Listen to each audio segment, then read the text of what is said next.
The North American XB-70 Valkyrie was the largest and fastest bomber ever built by the United States, but the massive 6-engine Mach 3.0 capable jet never.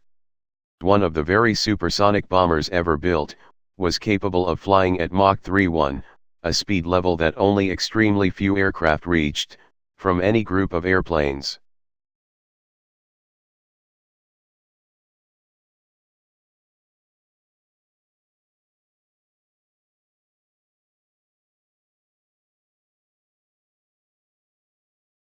The Valkyrie was a plane decades ahead of its time, pushing the aeronautical engineering of the early 1960s well beyond what had been thought possible. It was even slated to become the world's first nuclear-powered bomber. Over to the new building, rather than tear apart galleries pulling R&D airplanes out of this one and that one, they would all come over here together. So to see the conclusion of that plan, the vision that was imagined 15 years ago, to see them come over here together and see the XB-70 move back is really very wonderful. Many of us have been waiting about 15 years for this to happen, so it's exciting.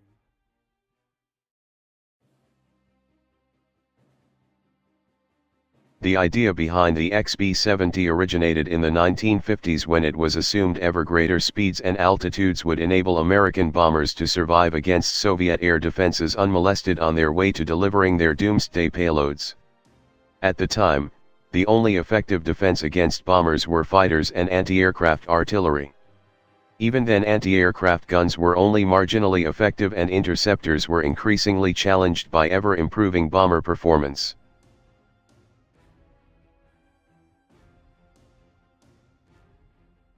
However, with the advent of surface-to-air missiles (SAM), that began to change. The balance started to tip in favor of the defender.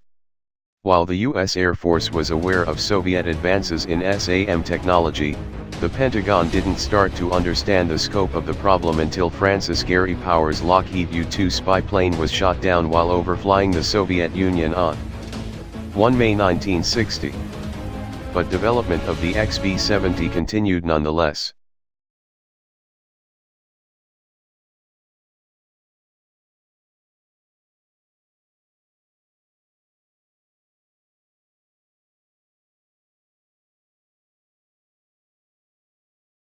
The North American Aviation XB-70 was the prototype version. B-70, the 6-engined, was capable of cruising for thousands of miles at Mach 3+ while flying at 70,000 feet.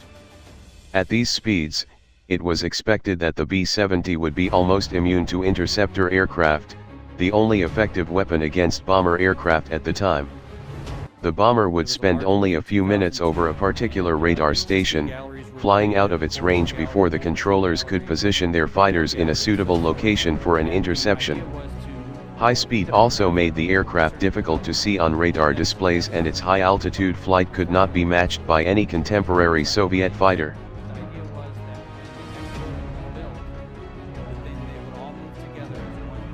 Unfortunately, the XB-70 story doesn't have a happy ending. Tragedy struck on 8 June 1966, when the second XB-70 prototype was destroyed in a crash after a mid-air collision with its F-104N chase plane. 2 people were killed and 1 was severely injured during the accident. The XB-70, while a technological wonder at the time, was the wrong plane for the wrong time. It came at a time when ballistic missiles were thought to be supplanting manned bombers. Moreover, it was being developed at a time when it was increasingly apparent that high speed and high altitude were not sufficient protection against surface-to-air missiles or the next generation of Soviet fighters.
Peace Gallery, the Presidential Gallery, and the Global Reach Gallery.